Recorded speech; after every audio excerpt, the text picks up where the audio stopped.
Good morning friends. सकाळची वेळ आहे. आज जरा उठायला मला थोडा उशीरच झाला, म्हणून पटापटा भाजी चिरली आणि आता मी ही भाजी फोडणी घालते आहे. फ्रीजमध्ये बऱ्याच दिवसाचा कोबी ठेवला होता, तो पत्ताकोबी काढला, पटापटा चिरला आणि आता तो मी फोडणी घालते आहे. आज खूप दिवसांनी माझ्या नवऱ्याला ऑफिसला जायचं आहे, तो त्याची ही तयारी चालू आहे. आता ही मी भाजी फोडणी घातली आहे. भाजी स्वच्छ आधी धुवून घेतली, कारण की कुठल्याही भाजीला थोडंसं जरी घाण असते, माती असते, बऱ्याच गोष्टी असतात, सो म्हणून मी स्वच्छ धुवून घेतलेली ही. ॲक्च्युली भाजी चिरताना जरा कशी चिरावी हा माझा गोंधळच होता, पण वेळ कमी होता, गडबड होती, म्हणून कशी बशी मी जशी जमेल तशी भाजी चिरली. आता मी या भाजीला थोडीशी वाफ येऊ देते. आपण लगेच त्यात मसाले नाही घालायचे, थोडीशी वाफ आली आणि मग मसाले घातले की ते छान मिसळल्या जातात. आता मी त्यावर झाकण ठेवलं छान.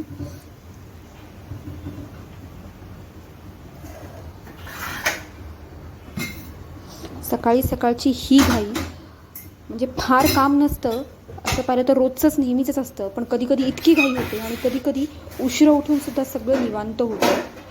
सो आता मी ह्यात डाळ लावते आहे. आज मी माझ्या नवऱ्याला डब्यात भाजी, पोळी, डाळ, जिरा राईस असं सगळं दिलं, कारण की ते खूप दिवसांनी जातात आहे. सो आता मी इथेही डाळ लावते आहे आणि अधूनमधून मी भाजीलाही बघत होते.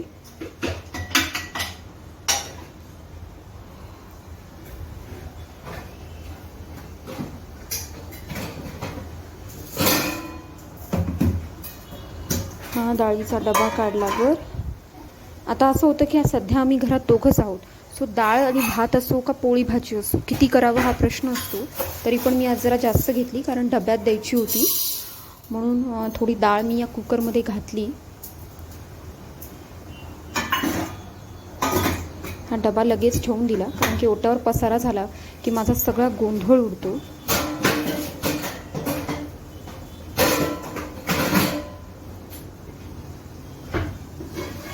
आता परत एकदा मी भाजीला थोडंसं झाकण उघडून बघते आहे, कारण की भाजीला अधूनमधून हलवलं तर ती भाजी खाली लागणार नाही आणि आपल्यालाही कळेल की भाजी किती शिजली, कारण की भाजी अति पण शिजलेली चांगली नाही लागत आणि कच्ची तर नाहीच नाही लागत.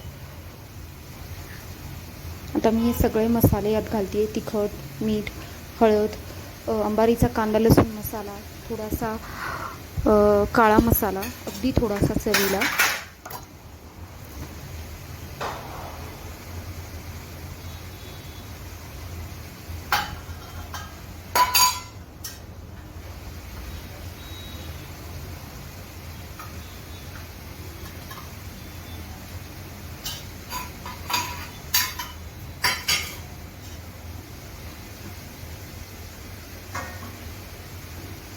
ॲक्च्युली आमच्याकडे तसं जेवण कमी तिखटच लागतं, कारण की मला इव्हन माझ्या घरच्यांना कुणालाही जास्त तिखट, जास्त मसालेदार खायची सवयही नाही आणि ते पचतही नाही.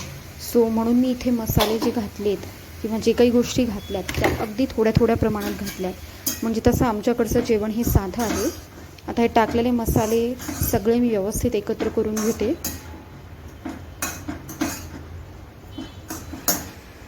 छान हलवून घ्यायचं याला.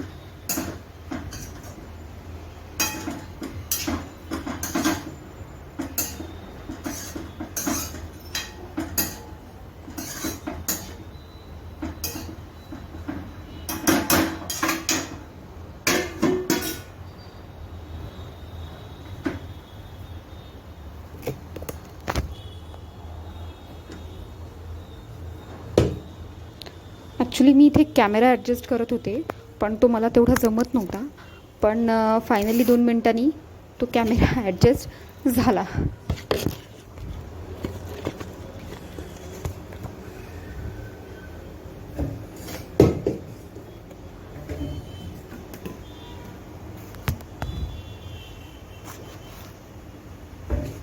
असा मी कॅमेरा ॲडजस्ट केला आणि डाळ धुवून घेतली,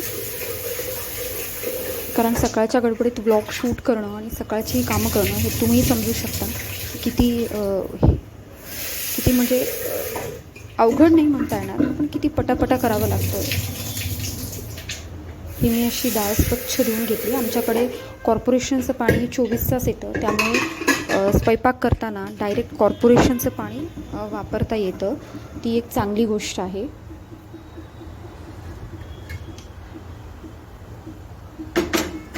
आता मी असंच कुकरचं झाकण लावून कुकर चढवलं लगेच, कारण की पुढे मला नाश्ता आणि पोळ्या पण करायच्या होत्या.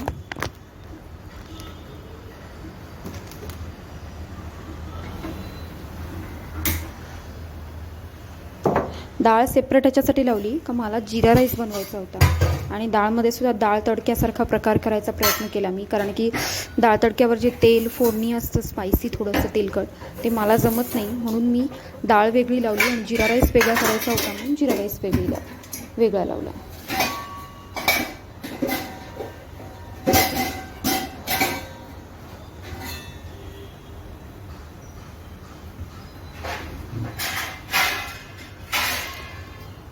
असं हे चालू आहे. आता भाजी टाकली, कुकरही लावलं आहे आणि मला डाऊट वाटतो आहे की डाळीच्या कुकरमध्ये थोडं पाणी जास्त झालं असावं, बट ठीक आहे. मग आता मी कणिक तिंबायला घेतली आहे आणि कणिक चाळून तशी घ्यायची गरज पडत नाही, पण माझा प्रेफरन्स नेहमी कणिक चाळून घेण्यात असतो. आणि जसं की मी तुम्हाला सांगितलं, आम्ही दोघंच आहोत. मग आता त्याच्यासाठी किती कणिक चाळावी आणि किती घ्यावी हा प्रश्न होता, पण तरी पण मी अंदाजाने घेतली का फारच कमी नको आणि फार जास्तही नको व्हायला. का असं होतं ना की आपण आहे म्हणून करायला घेतलं आणि नंतर ते अन्न जर वाया जात असेल तर तेही नको वाटतं. आणि एका गृहिणीची हीच ड्युटी असते की बाबा अन्न वायाही जाऊ नये, जास्त कमीही पडू नये. पण तरी आधीमधून होत असतं असं. ठीक आहे, प्रयत्न करणं आपल्या हातात आहे आणि आपण ते करत राहायचे. आता हा डबा काढला, ॲक्च्युली काल नवीनच दळण आणलं होतं म्हणून तो डबा त्यात ठेवला नव्हता डब्यात, पण मी त्या डब्यात ठेवून परत मग घेतला आणि डबा लगेच खाली ठेवून दिला. काय होतं, तो वजनदार डबा आहे आणि जागा त्याची योग्य खालीच आहे म्हणून तो खालीच ठेवलेला. आता हे जी कणिक आहे, काही जण नुसतीच कणिक तिंबतात, काही जण याच्यात मीठ घालतात, काही जण मीठ तेल दोन्ही घालतात. तर मी घालत असते दोन्ही, पण कधी जमत नाही. पण नॉर्मली हे बघा, जसं मी म्हटलं तसं थोडंसं पाणी जास्त झालंच ते डाळीच्या ह्याच्यात. तर भाजी मी एकदा हलवून घेते, अधूनमधून हलवली खाली लागू नये म्हणून. ॲक्च्युली ह्या वेळेला जसं की मी सांगितलं, आम्ही दोघं आहोत घरात, तर माझा नवरा उठलेला नव्हता, तो जरा लेट उठला आणि मी एकटी उठले होते आणि अक्षरशः 1 तासात मी भराभरा सगळं स्वयंपाक केला. का नंतर परत नाश्ता, घर आवरायचं, लादी पुसणं, बरेच गडबडी आहेत. आणि आज ॲक्च्युली आंघोळ करायला उशीर झाला आहे मला, सो मी हे सगळं झाल्यावर आंघोळ केली आहे. आता ह्यात मी थोडंसं मीठ घालते आहे, अगदी थोडंसं, कारण की जास्त झालं तर पोळीची चवसुद्धा बदलते. म्हणून अगदी थोडंसं मीठ आणि अगदी थोडंसं तेल घालते, का तेलाने पोळ्या ज्या आहेत त्या मऊ होतात असं म्हणून अगदी थोडंसं घालायचं.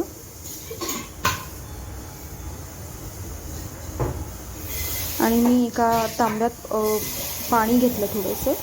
आणि आमच्या जसं की तुम्हाला माहिती आहे की आमच्या कॉर्पोरेशनच्या नळाला 24 तास पाणी असतं. माझं लक्ष सतत त्या कुकरच्या गॅसवर होतं, कारण की ते पाणी जास्त होत होतं.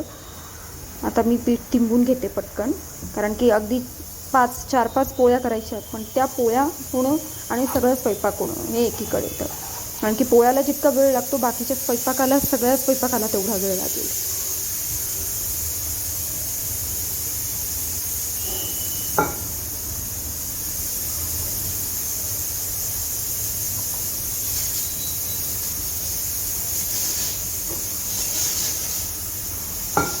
ॲक्च्युली जेव्हा मी कणिक तिंबते ना, मला थोडंसं सैल पीठ लागतं, कारण की जास्त घट्ट असेल तर मला ती पोळ्या लाटायला अवघड जातं.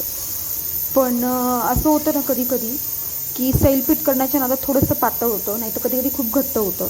असं ह्या गोष्टी रोज होतच असतात. पण एक जस्ट सांगते तुम्हाला की पाणी अगदी थोडं घातलं तरी काय होतं, कधी हाताला ते बरंचसं चिकटून बसतं. आता इथे बघा तुम्ही, मी पीठ तिंबती आहे तर हाताला बरंचसं पीठ चिकटलं. नंतर मग ते सगळं काढून ताटाला लागलेलं सुद्धा एक्स्ट्रा पीठ मी काढून घेते. ॲक्च्युली ताटाला लागलेलं एक्स्ट्रा पीठ कसं काढायचं हे मी माझ्या जावेकडून शिकले.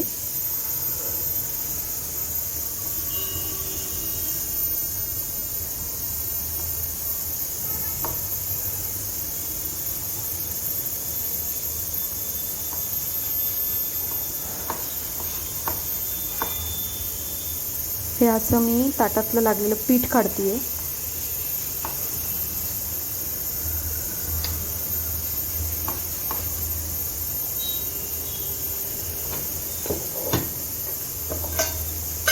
आता थोडंसं कोरडं पीठ घेतलं कारण की मला हमखास याची गरज पडते. कारण की जसं मी सांगितलं सैल पीठ लागतं मला आणि ते सैल पीठ करण्याच्या नादात नेहमी असं होतं की थोडंसं पाणी जास्त पडतं अधूनमधून. मग कोरडं पीठ थोडंसं घ्यावं लागतं. कधी कधी असं होतं की कोरड्या पिठाची गरजही पडत नाही. तुम्ही बघताच आहे.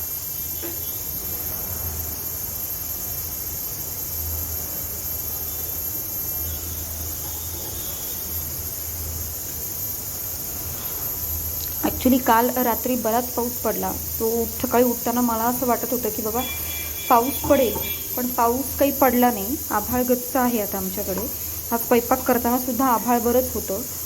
आता पाऊस अजून तरी काही पडला नाही. आणि असं झालं की काल रात्री पाऊस आहे आणि आजही सकाळपर्यंत असेल ह्या नादात मी थोडंसं उठायला कंटाळा केला आणि उठायला 7:30 झाले. नॉर्मली काय होतं, हे पोळ्याचं काम मी सकाळी 6-6:30ला उठले की 7 ते 7:30च्या अंदाजात माझ्या पोळ्या वगैरे होतात किंवा मी करायला तरी घेते. पण आज जरा सांगितल्यासारखं उठायला उशीर झाला आणि आज मी ठरवलं होतं की वरण भात भाजी पोळी आणि स्नॅक्स असा सगळा डबा द्यायचा. कारण की माझ्या नवऱ्याचं ऑफिस आहे बरंच दूर. येण्या जाण्यात 1.5-2 तास जातात आणि पावसाच्या काळात माहिती नसतं की किती उशीर होईल. सो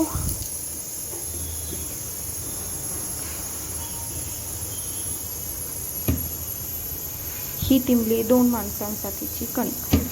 आणि आता मी तुम्हाला हेही दाखवते की मी पोळ्या करताना माझ्या पोळ्या बारीक असतात, पातळ असतात आणि मला काठ जे आहे ते जाड अजिबात आवडत नाही. सो आता मी पोळ्या करताना तुम्ही बघा की मी माझ्या पोळ्या कशा होतात. आता हे थोडंसं तेल लावते आहे.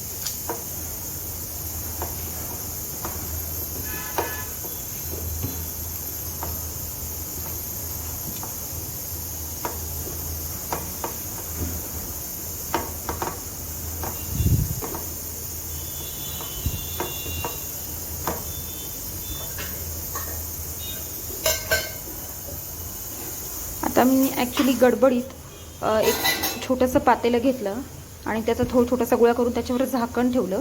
कारण की असं म्हणतात की कणिक तिंबल्यावर ती एक थोडा वेळ 10 मिनटं 5 मिनटं 10 मिनटं किती वेळ का होईना पण झाकून ठेवावी, म्हणजे ती छान तिंबल्या जाते आणि मऊ होते. आणि मग अशा कणिकीच्या पोळ्या लाटायला पण सोप्या जातात आणि त्या फुगतात पण छान आणि होतात पण छान.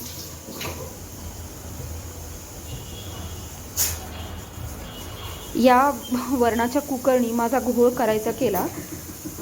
पाणी जास्त झालं आणि नंतर सुट्ट्या व्हायला थोडा वेळ लागला.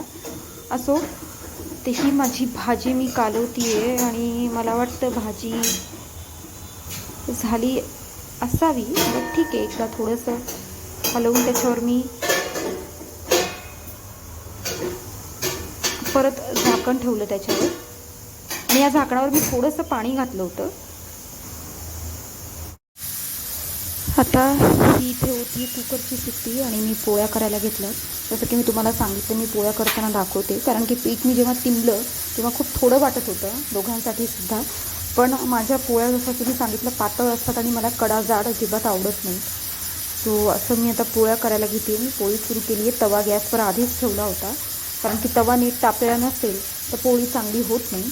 आणि ॲक्च्युली माझं असं होतं की माझी पहिली पोळी नेहमीच थोडीशी तवा नीट न तापल्यामुळे भाजलेली असते पण जरा वेगळी होते ती, म्हणून तवा आधीच ठेवला तापायला. आणि माझं एक गोष्ट आहे की पोळ्या करताना ना मला कोरडं पीठ लागतं, बरंच लागतं. कारण की त्याच्याशिवाय मी पोळी लाटू शकत नाही. असं होतं, मी बऱ्याच जणांचं असं बघितलं आहे की पीठ कमी लावून पोळ्या लाटायला जातात ना, मग ती पोळी तितकी सरकत नाही पोळपाटावर किंवा मग चांगली पातळ लाटता येत नाही. सो म्हणून माझं असं असतं की मला कोरडं पीठ हे बऱ्यापैकी लागतं. आणि तुम्ही बघत असाल आता मी हे लाटते तर माझा लाटताना प्रिफरन्स काठांवर जास्त आहे. कारण की काठ पातळ झाले ना की आपोआप मधला भाग व्यवस्थित होतो. तुम्ही इथे बघत असाल मी बरोबर काठांनाच पातळ करते. आणि मला आधीपासून काठ हे जाड आवडतच नाही. आणि त्याच्यामुळे कोणाकडे गेल्यावर त्यांच्या पोळ्या जर जाड असतील तर मला अजिबात खावत नाही. आता इथे मी तवा गरम व्हायची वाट बघते आहे.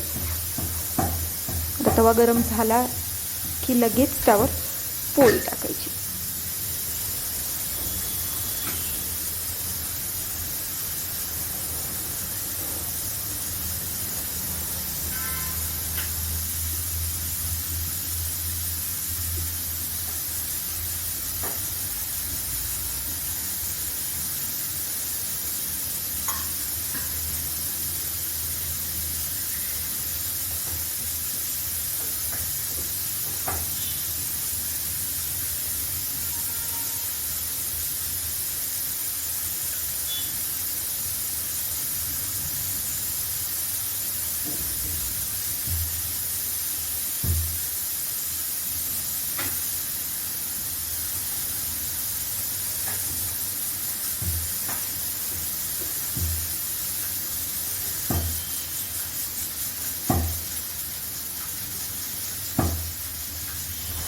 पोळ्या लाटताना आता तव्यावर पोळी होती त्याच्याकडे लक्ष ठेवावं लागतं, कारण की नवीन नवीन माझं असं व्हायचं लग्न झाल्यावर बेसिकली कधी कधी लक्ष नसलं तर पोळी जरा जास्तच भाजल्या जायची आणि ती करपायची पण.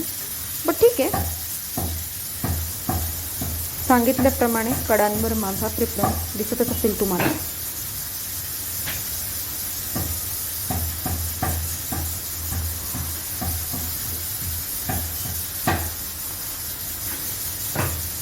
मी पोळी पलटली आहे आणि तुम्ही बघत असाल पोळी बऱ्यापैकी फुगतेही. कधी कधी असं होतं पण ही पातळ लाटायच्या नादात खूप जास्तच पातळ लाटल्या गेली की पोळी फुगत नाही. बट माझं आता एक सवय झाली की फार कमी असं होतं की माझी पोळी फुगत नाही.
पोळी लाटताना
भैया आवळा सुपारी है क्या?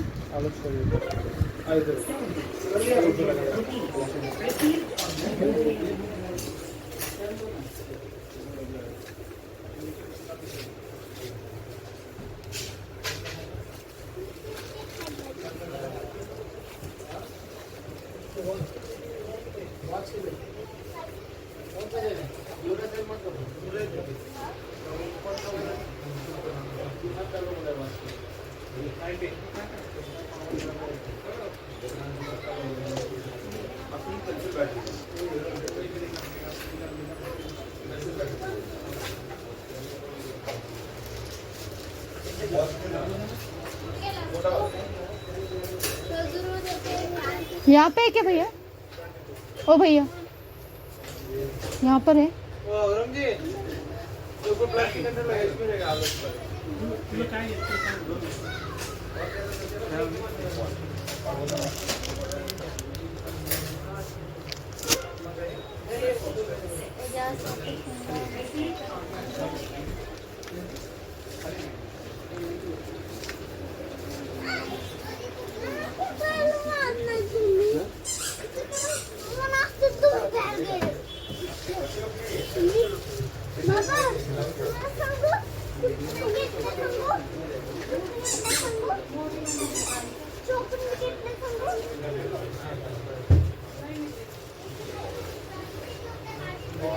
छोटा नहीं है क्या भैया?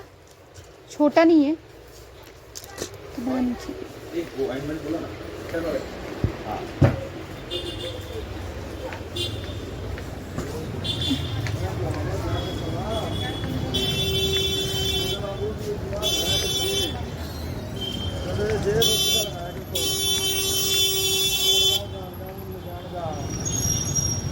हां बेटा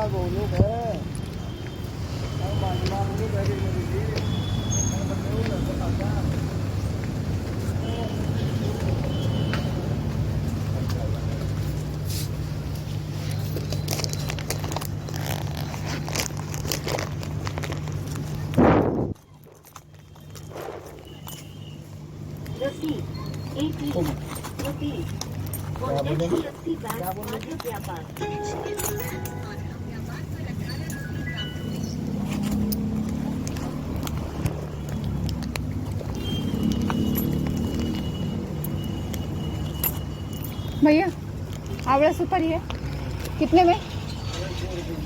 2 दे दो।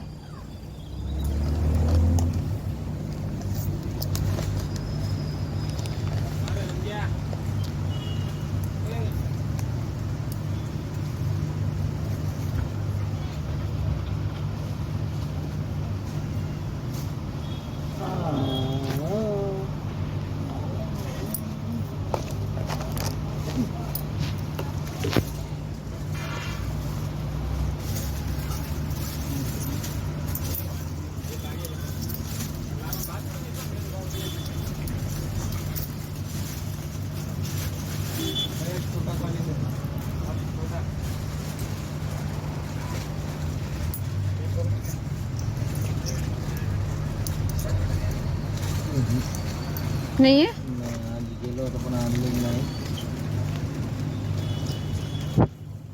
Hello everyone. तर जसं की तुम्ही बघितलं मी आत्ता बाहेर खाली गेले होते दुकानात आवळा सुपारी शोधायला, जी पित्तासाठी आणि पोटासाठी चांगली असते. पण मला हवं होतं छोटं पाकिट, मग तिथे खूप मोठं पाकिट होतं. मग ते तेवढं मोठं पाकिट घेण्यापेक्षा म्हणून मी नाही घेतलं आणि शेवटी आईस्क्रीम घेऊन परत आले. सो आज तुम्ही सकाळपासून बघितलंच असेल व्हिडिओमध्ये की माझा दिवस कसा गेला, काय गेला. आणि बऱ्याच दिवसांनी आज जरा एक मोठा ब्लॉग असा मी टाकते. आणि असं झालं आहे की खूप काही शेअर करायचे, खूप काही बोलायचे, पण काय करावं, कुठून सुरुवात करावं हीच हे आहे.